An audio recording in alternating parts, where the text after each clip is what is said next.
हाफिज़ कुरान के साथ साथ असिस्टेंट प्रोफेसर अभी नेट का एग्ज़ाम पास किए हैं, सॉफ्टवेयर इंजीनियर भी हैं और अल्लाह ताला बहुत से अल्लाह ताला इनके पास कारीगर। तो अब्दुल रहमान साहब 2024 का जो इलेक्शन चल रहा है, चुनाव पहला फेज़ तो हो चुका है। पहला फेज़ मैं एक एंकर हूँ, मैं इस पार्टी को वोट डालो उस पार्टी को वोट डालो मैं नहीं बोल सकता। मैं क्यों बोले तो मेरे ऊपर भाई मैं इस पार्टी को वोट डालो उस पार्टी को वोट डालो, अभी फिलहाल क्यों मेरे ऊपर रेस्ट्रिक्शन लगा है। मैं होना तो आपको पेपर भी दिखाता, रेस्ट्रिक्शन लगा हुआ है मेरे ऊपर। इलेक्शन कमीशन मनोज कुमार मीना जी जो कर्नाटक के इलेक्शन कमीशन CEO है उनकी तरफ से कि मैं कोई इलेक्शन में भाग ना ले सकूं। तो मैं एक एंकर बनकर यहाँ पर अभी 2-4 स्टूडेंट्स को बुलाया हूँ मैं, जो वोटिंग किस तरह करना, वोट की वैल्यू क्या है। जनाब अब्दुल रहमान साहब से मैं 4-5 क्वेश्चन पूछूंगा, उसके बाद एक लेडी भी आएंगे आपके साथ स्क्रीन के ऊपर। तो अब्दुल रहमान साहब स्क्रीन पर आप हैं, तो आप किस नज़र से देखते हैं ये 2024 का लोकसभा इलेक्शन।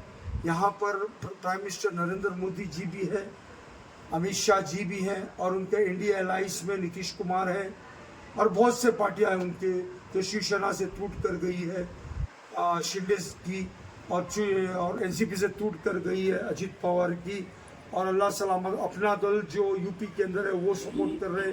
फिर बाद में सुहेल पार्टी बोल कर रहे वो लोग कर रहे। फिर वहाँ पर बिहार में 3-4 पार्टियां सपोर्ट कर रहे इंडियन में, और यहाँ पर इंडिया गठबंधन जो कांग्रेस सबसे मेन पार्टी है और उसके साथ केजरीवाल जी की आप पार्टी है, और अल्लाह सलामत रखो RJD है, DMK है, मुस्लिम लीग है, चंद जगह कम्युनिस्ट साथ लड़ रही है, चंद जगह पर वगैरह वगैरह पार्टियां लड़ रही है। तो इस सिलसिले में अब्दुल रहमान साहब आप इस सिलसिले में इस चुनाव को किस नज़र से देखना चाहते हैं और क्या पैगाम देना चाहते हैं, जोर से बोल। सर सबसे पहले आपका बहुत थैंक यू कि आपने मुझे बात करने के लिए इलेक्शन के मौके के लिए आपने मुझे अपॉर्चुनिटी दिया, तो सबसे पहले आपका शुक्रिया। जरा जोर से बोलो अब्दुल। और सर मैं इस इलेक्शन को बहुत क्रूशियल समझता हूँ क्योंकि ये बहुत इंपॉर्टेंट इलेक्शन है और आइदर दो चीज़ है, या तो बी विथ हेट और सपोर्ट द इंक्लूसिव इंडिया और support hate India. So sir मैं इस इलेक्शन को देखता हूँ कि ये इलेक्शन में हमको इंक्लूसिव इंडिया का साथ देना है, क्योंकि इंडिया में सब धर्म का हक है। और हमारा जो आर्टिकल 25 to 28 है वो फ्रीडम ऑफ रिलीजन के बारे में बात करता है, तो ये बहुत इम्पोर्टेंट है।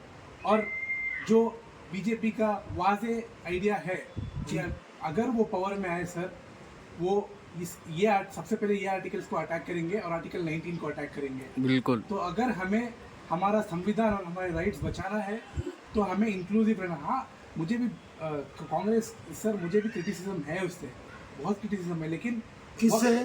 कांग्रेस पार्टी से।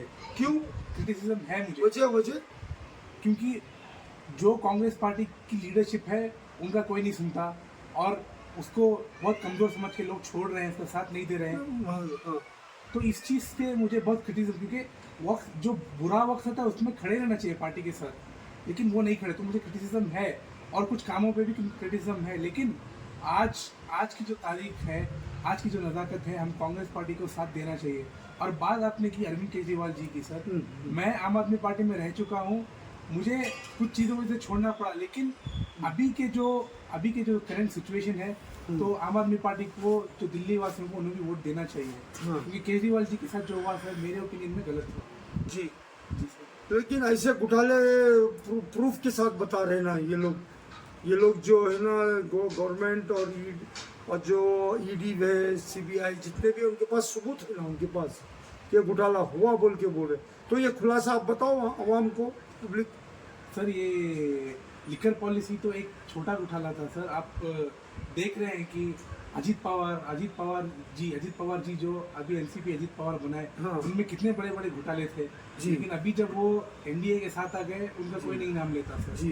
बस केजरीवाल जी बस एक गलती उन्होंने किया। हाँ। उनकी गलती क्या थी कि गुजरात में उन्होंने 13% वोट सीन लगाए, हाँ। तो उधर से डर लग गया इनको। अच्छा अच्छा अच्छा।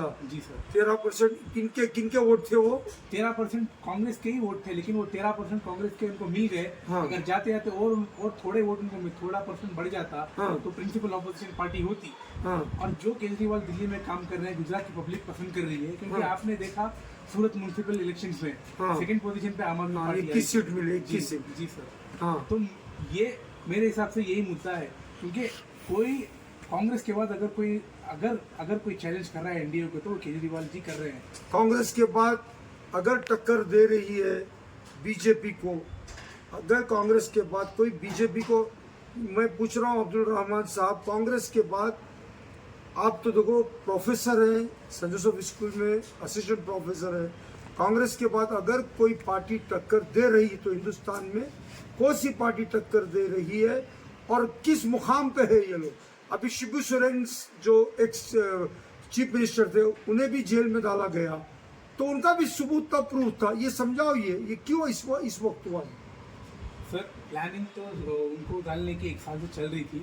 हाँ। और अभी चुनाव आया, क्योंकि उन्हें पता था सर, इससे पहले भी आपने देखा इंडिया की रैली में कैसे ये था। हाँ। तो उनको पता था, क्योंकि शिबू सोरेन भी बहुत स्ट्रांग है। हाँ। और वो लो पीछे- सॉरी मैं आपको Sorry. शिबू सोरेन बोला, मैं हेमंत सोरेन। हेमंत सोरेन, मैं माफी चाहता हूँ। शिबू सोरेन साहब बुजुर्ग है क्या, जो एक्स सीएम जो हेमंत सोरेन साहब, उनके बारे में बताइए अब्दुल रहमान साहब। जी, हेमंत सोरेन तो बहुत स्ट्रांग है अभी, और इनको डर है, क्योंकि अगर आदिवासी वोट अगर मिल गया उनको, पूरा आदिवासी वोट मिल गया, तो झारखंड के जो सीट्स हैं वो लास्ट ईयर की तरह उनको नहीं आएंगे। तो इसलिए इन्होंने ये किया। और सेकेंड थिंग, जब इससे पहले शायद, I can be wrong, Hemant Soren family पे डिप्यूटी सीएम था बीजेपी के साथ। हाँ इससे पहले हाँ तो जब वो था तब कुछ सब सही था, लेकिन अभी वो अलग कर रहे हैं, अभी कर रहे हैं, तो उनको प्रॉब्लम है। अच्छा। वोट अगर मिल गया उनको, पूरा आदिवासी वोट मिल गया, तो झारखंड के जो सीट्स हैं वो लास्ट ईयर की तरह उनको नहीं आएंगे। तो इसलिए इन्होंने ये किया। और सेकेंड थिंग, जब इससे पहले शायद, I can be wrong, Hemant Soren family पे डिप्यूटी सीएम था बीजेपी के साथ। हाँ इससे पहले हाँ तो जब वो था तब कुछ सब सही था, लेकिन अभी वो अलग कर रहे हैं, अभी कर रहे हैं, तो उनको प्रॉब्लम है। अच्छा। तो मैं आगे फिर आपसे सवाल करूंगा। पब्लिक मेरे साथ में है, यहाँ से बहुत से लोग हमें सुन रहे हैं, पॉलिटिकल भी बात चल रही है। आगे चलकर अभी नेक्स्ट एपिसोड में मैं आपसे अभी 5-10 मिनट के बाद मैं आपसे हमारे यहाँ पर एक बहुत बड़े एक्सपर्ट आकर बैठे हैं, जनाब अब्दुल रहमान साहब, जो प्रोफेसर हैं, असिस्टेंट प्रोफेसर हैं, या तब वालेकुम सलाम रहमतुल्लाह, असिस्टेंट प्रोफेसर हैं ये। तो उनसे मैं इलेक्शन के बारे में बात कर रहा था, ये खुलासा कर रहे थे एनडीए और इंडिया गठबंधन का, इन दोनों में क्या फर्क है। तो इस दो गाने के बाद आप लोग कुछ सुनाएंगे, खुलासा फरमाइए।